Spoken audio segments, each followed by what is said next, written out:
आइए भक्तों, आज सुनते हैं बृहस्पतिवार व्रत कथा एवं पूजा विधि। इस विधि से करेंगे तो भगवान विष्णु बनाएंगे धनवान।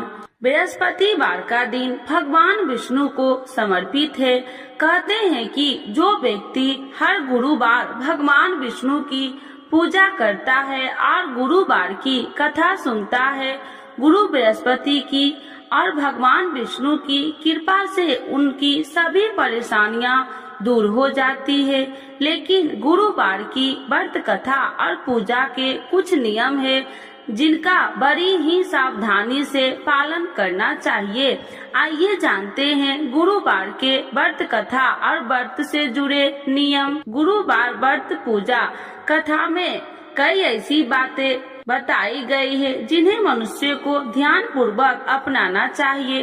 कहते हैं जो व्यक्ति श्रद्धा भाव से गुरुवार को भगवान विष्णु की पूजा करता है और गुरुवार व्रत की कथा कहता है और सुनता है, उसकी गरीबी और कष्ट को भगवान विष्णु दूर करते हैं। जीवन में सुख समृद्धि के लिए गुरुवार के दिन आप भी इस गुरुवार व्रत कथा को सुने या पढ़े। बृहस्पतिवार के दिन सूर्योदय से पहले ही उठे और नित्य क्रम से नियुक्त होकर पीले रंग के वस्त्र पहने, पूरे घर में गंगा जल छिड़के। इसके बाद पूजा घर में श्री हरि विष्णु की मूर्ति या चित्र स्थापित करे। फिर पीले रंग के गंध, पुष्प और अक्षत चढ़ाए। इसके बाद चना, गुड़ और मुनक्का चढ़ाकर विधि विधान से पूजन शुरू करे। मंत्र का जाप करे। मंत्र ओम नमो भगवते वासुदेवाय नमः। इस मंत्र का जाप करे। व्रत की कथा पढ़े। कथा पढ़ने के बाद केले के पेड़ में जल चढ़ाए। बृहस्पतिवार व्रत की कथा। तो एक बार बोलिए प्रेम से विष्णु भगवान की जय, लक्ष्मी माता की जय। की प्राचीन समय की बात है। भारत वर्ष में एक राजा राज्य करता था। वह बड़ा प्रतापी और दानी था। वह नित्य गरीबों और ब्राह्मणों की सेवा सहायता करता था। वह प्रतिदिन मंदिर में भगवान दर्शन करने जाता था, लेकिन यह उसकी रानी को अच्छा न लगता। न वह व्रत करती और न ही किसी को एक पैसा दान में देती। राजा को भी ऐसा करने से मना किया करती। एक समय की बात है कि राजा शिकार खेलने वन को चले गए। घर पर रानी और दासी थी। उस समय गुरु बृहस्पति साधु का रूप धारण कर राजा के दरवाजे पर भिक्षा मांगने आए। साधु ने रानी से भिक्षा मांगी तो वह कहने लगी, हे साधु महाराज, मैं इस दान और पुण्य से तंग आ गई हूँ। आप कोई ऐसा उपाय बताए जिससे यह सारा धन नष्ट हो जाए और मैं आराम से रह सकूं। साधु रूपी बृहस्पति देव ने कहा, हे देवी, तुम बड़ी विचित्र हो। संतान और धन से भी कोई दुखी होता है।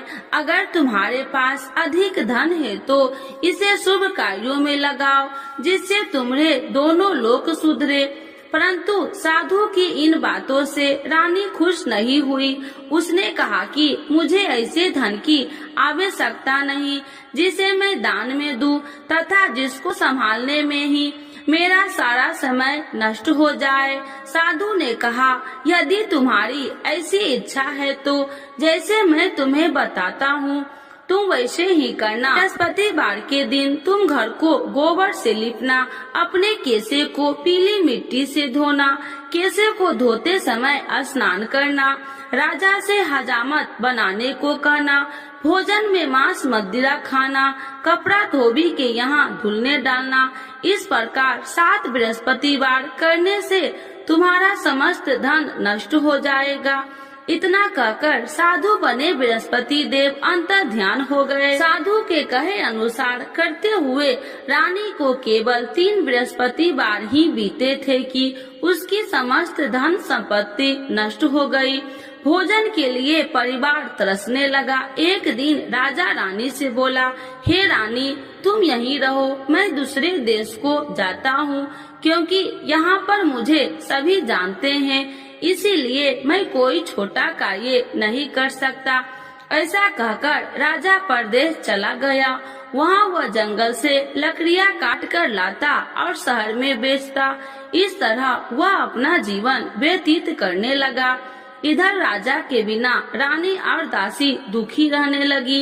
एक समय जब रानी और दासियों को 7 दिन बिना भोजन के रहना पड़ा तो रानी ने अपनी दासी से कहा, हे दासी, पास ही के नगर में मेरी बहन रहती है, वह बड़ी धनवान है, तू उसके पास जा और कुछ ले आ ताकि थोड़ा बहुत गुजर बसर हो जाए। दासी रानी की बहन के पास गई। उस दिन बृहस्पतिवार था।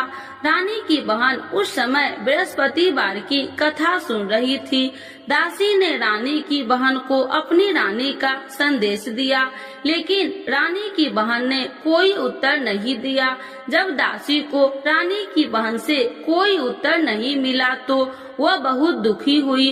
उसे क्रोध भी आया। दासी ने वापस आकर रानी को सारी बात बता दी। सुनकर रानी ने अपने भाग्य को कोसा। उधर रानी की बहन ने सोचा कि मेरी बहन की दासी आई थी, परंतु मैं उससे नहीं बोली, इससे वह बहुत दुखी हुई होगी। कथा सुनकर और पूजन समाप्त कर वह अपनी बहन के घर गई और कहने लगी, हे बहन, मैं बृहस्पतिवार का व्रत कर रही थी, तुम्हारी दासी गई, परंतु जब तक कथा होती है तब तक न उठते हैं और न ही बोलते हैं, इसीलिए मैं नहीं बोली। कहो दासी क्यों गई थी? रानी बोली, बहन, हमारे घर अनाज नहीं था। ऐसा कहते कहते रानी की आंखें भर आई। उसने दासियों समेत भूखा रहने की बात भी अपनी बहन को बता दी। रानी की बहन बोली, बहन देखो, बृहस्पति देव भगवान सबकी मनोकामना पूर्ण करते हैं।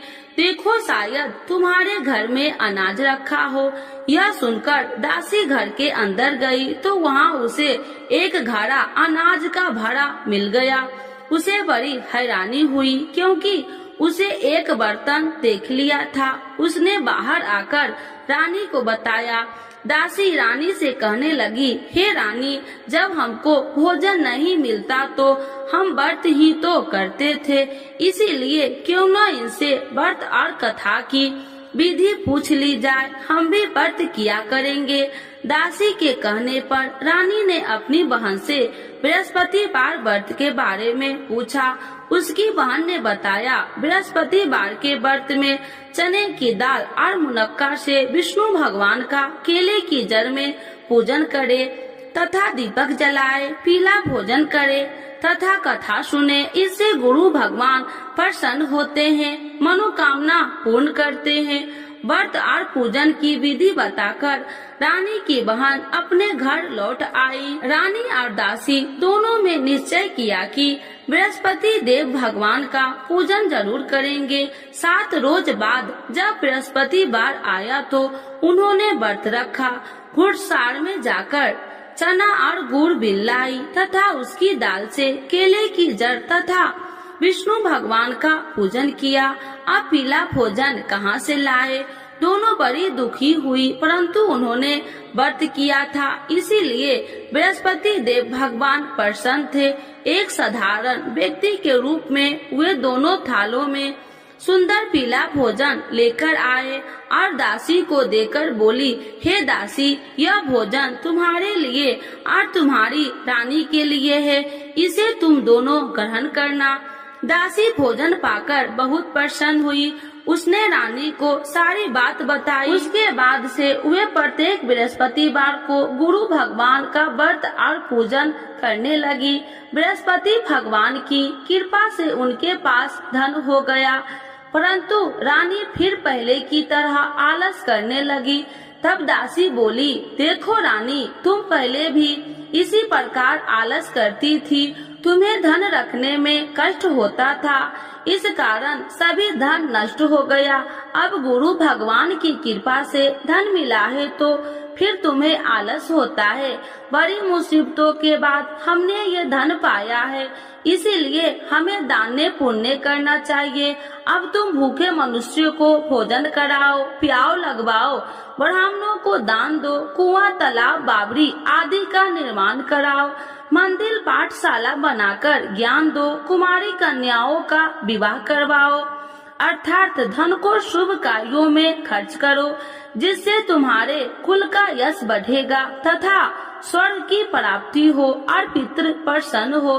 दासी की बात मानकर रानी शुभ कर्म में करने लगी, उसका यश फैलने लगा। एक दिन रानी और दासी आपस में विचार करने लगी कि जाने राजा किस दशा में होंगे, उनकी कोई खोज खबर भी नहीं है। उन्होंने श्रद्धा पूर्वक गुरु बृहस्पतिवार भगवान से प्रार्थना की, राजा जहाँ कहीं भी हो शीघ्र वापस आ जाए। उधर राजा परदेश में बहुत दुखी रहने लगा। वह प्रतिदिन जंगल से लकड़ियाँ बीन कर लाता और उसे शहर में बेचकर अपने दुखी जीवन को बड़ी कठिनता से व्यतीत करता।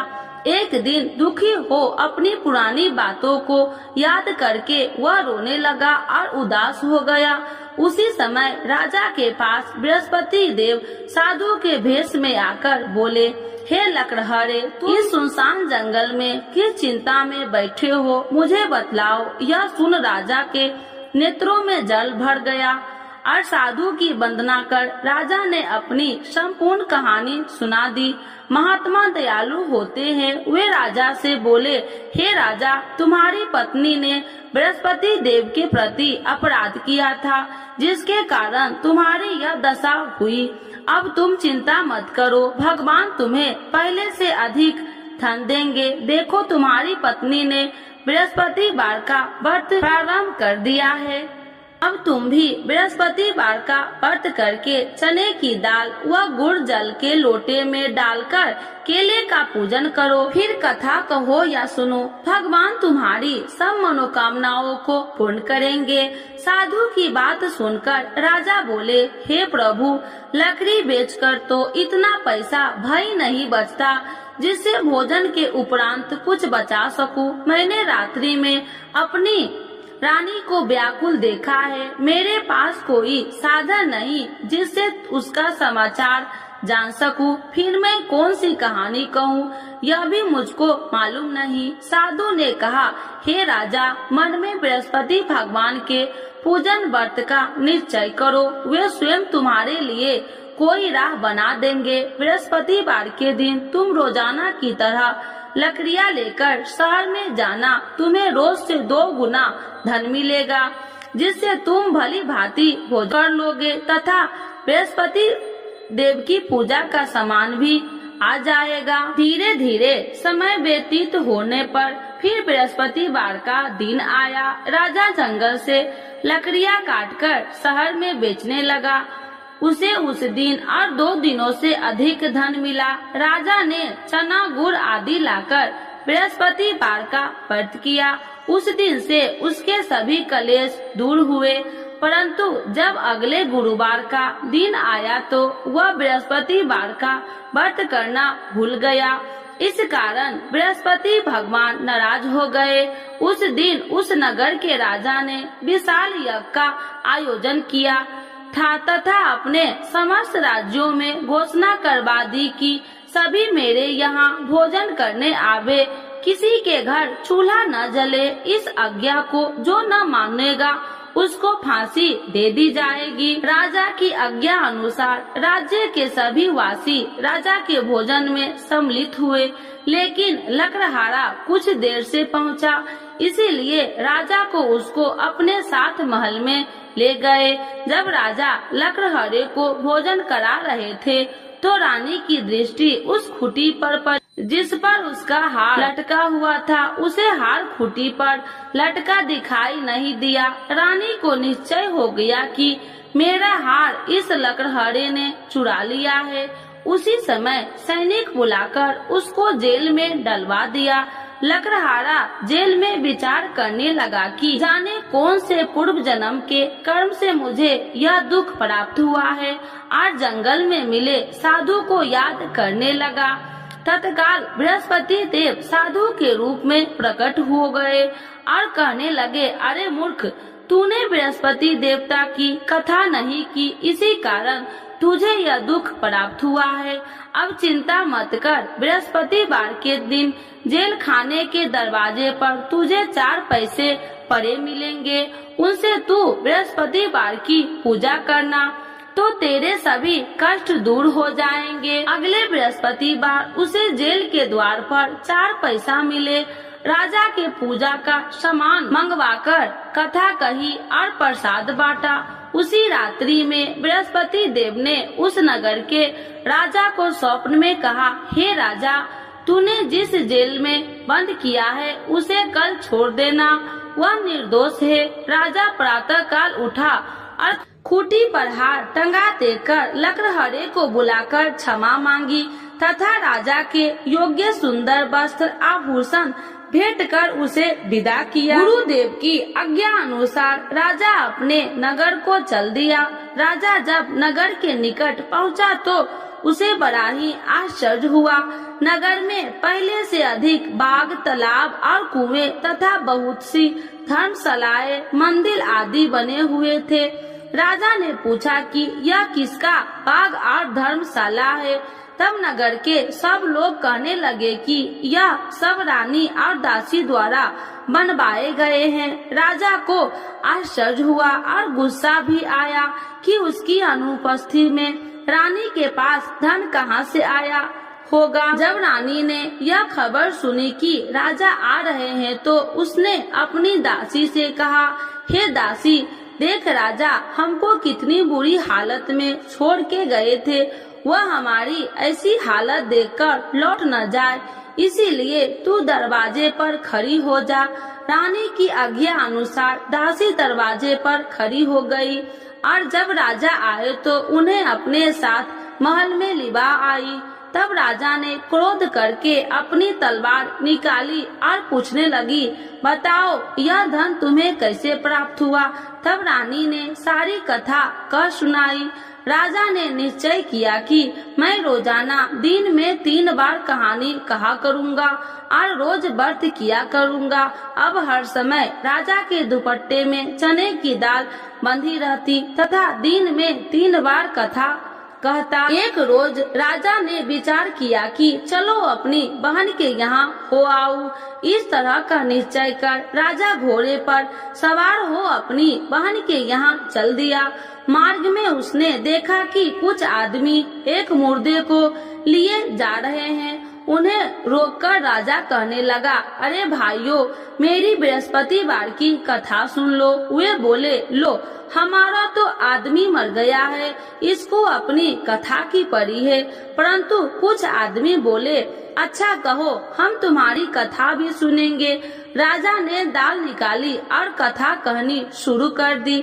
जब कथा आदि हुई तो मुर्दा हिलने लगा और जब कथा समाप्त हुई तो राम राम कह के वह मुर्दा खड़ा हो गया। राजा आगे बढ़ा, उसे चलते चलते शाम हो गई। आगे मार्ग में उसे एक किसान खेत में हल चलाता मिला। राजा ने उसे कथा सुनने का आग्रह किया, लेकिन वह नहीं माना। राजा आगे चल पड़ा। राजा के हटते ही बैल पछाड़ खाकर गिर गए तथा किसान के पेट में बहुत जोर से दर्द होने लगी। उसी समय किसान की माँ रोटी लेकर आई। उसने जब देखा तो अपने पुत्र से सब हाल पूछा। बेटे ने सभी हाल बता दिया। बुढ़िया दौड़ी दौड़ी उस घुड़सार के पास पहुँची और उसने बोली, मैं तेरी कथा सुनूंगी, तू अपनी कथा मेरे खेत पर ही चलकर कहना। राजा ने लौटकर बुढ़िया के खेत पर जाकर कथा कही, जिसके सुनते ही बैल खड़े हो गए तथा किसान के पेट का दर्द भी बंद हो गया। राजा अपनी बहन के घर पहुंच गया। बहन ने भाई को खूब मेहमानबाजी की। दूसरे रोज प्रातः काल राजा जागा तो वह देखने लगा कि सब लोग भोजन कर रहे हैं। राजा ने अपनी बहन से जब पूछा, ऐसा कोई मनुष्य नहीं है जिसने भोजन नहीं किया हो, जो मेरी बृहस्पतिवार की कथा सुन ले। बहन बोली, हे भैया, यह देश ऐसा ही है। यहाँ लोग पहले भोजन करते हैं, बाद में कोई अन्य काम करते हैं। फिर वह एक कुम्हार के घर गई जिसका लड़का बीमार था। उसे मालूम हुआ कि उसके यहाँ 3 दिन से किसी ने भोजन नहीं किया है। रानी ने अपने भाई की कथा सुनने के लिए कुम्हार से कहा। वह तैयार हो गया। राजा ने जाकर बृहस्पतिवार की कथा कही, जिसको सुनकर उसका लड़का ठीक हो गया।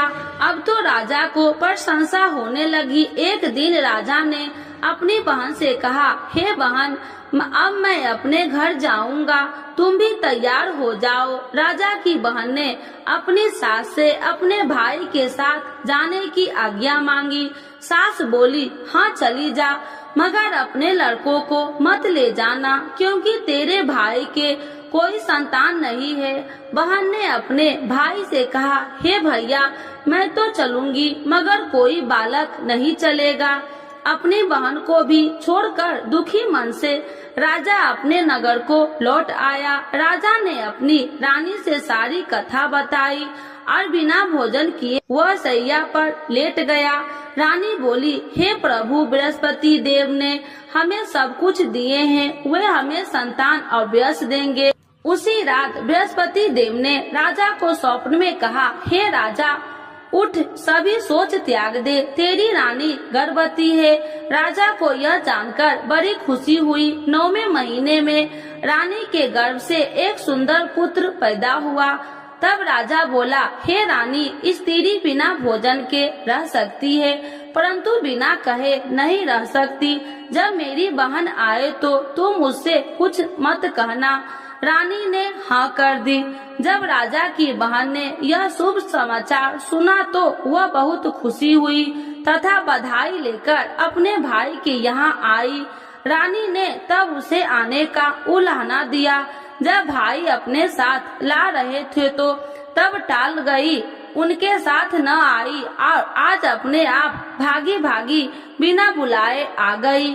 तो राजा की बहन बोली, भाई, मैं इस प्रकार न कहती तो तुम्हारे घर औलाद कैसे होती। बृहस्पति देव सभी मनोकामनाएं पूर्ण करते हैं। जो श्रद्धा भाव पूर्वक बृहस्पतिवार का व्रत करता है एवं कथा पढ़ता है अथवा सुनता है और दूसरों को सुनाता है, बृहस्पति देव उसकी सभी मनोकामनाएं पूर्ण करते हैं, उनकी सदैव रक्षा करते हैं। जो संसार में सद्भावना से गुरुदेव का पूजन एवं व्रत सच्चे हृदय से करते हैं, उनकी सभी मनोकामनाएं वैसे ही पूर्ण होती है जैसे सच्ची भावना से रानी और राजा ने बृहस्पति देव की कथा का गुणगान किया तो उनकी सभी इच्छाएं बृहस्पति देव जी ने पूर्ण की। अनजाने में भी बृहस्पति देव की उपेक्षा न करे, ऐसा करने से सुख शांति नष्ट हो जाती है। इसीलिए सबको कथा सुनने के बाद प्रसाद लेकर जाना चाहिए। हृदय से उनका नमन करते हुए जयकारा बोलना चाहिए। तो एक बार बोलिए प्रेम से, बृहस्पति भगवान की जय, विष्णु भगवान की जय, लक्ष्मी माता की जय। आरती श्री बृहस्पति देव की। ओम जय बृहस्पति देवा, स्वामी जय बृहस्पति देवा। छीने छीने भोग लगाऊं, छीने छीने भोग लगाऊं, कदली फल में बा। ओम जय बृहस्पति देवा, तुम्हें पूरन परमात्मा, तुम्हें अंतर्यामी, स्वामी तुम्हें अंतर्यामी। जगत पिता जगदीश्वर, जगत पिता जगदीश्वर, तुम सबके स्वामी। ओम जय बृहस्पति देवा, चरणामृत निज निर्मल, सब पातक हरिता, स्वामी सब पातक हरिता। सकल मनोरथ दायकी, सकल मनोरथ दायकी, कृपा करो भरता। ओम जय बृहस्पति देवा। तन मन धन अर्पण कर जो जन शरण पड़े। स्वामी जो जन शरण पड़े प्रभु प्रकट तब हो कर। प्रभु प्रकट तब हो कर आकर द्वार खड़े। ओम जय बृहस्पति देवा। दीन दयाल दयानिधि भक्तन हितकारी। स्वामी भक्तन हितकारी पाप दोष सब हरता। पाप दोष सब हरता भव बंधन हारी। ओम जय बृहस्पति देवा। सकल मनोरथ दायकी सब संशय तारो। स्वामी सब संशय तारो विषय विकार मिटाओ। विषय विकार मिटाओ संतन सुखकारी। ओम जय बृहस्पति देवा। जो कोई आरती तेरी प्रेम सहित गावे। स्वामी प्रेम सहित गावे ज्येष्ठानंद बंद सो। ज्येष्ठानंद बंद सो निश्चय पावे। ओम जय बृहस्पति देवा। स्वामी जय बृहस्पति देवा। बृहस्पति भगवान की जय। विष्णु भगवान की जय। लक्ष्मी माता की जय।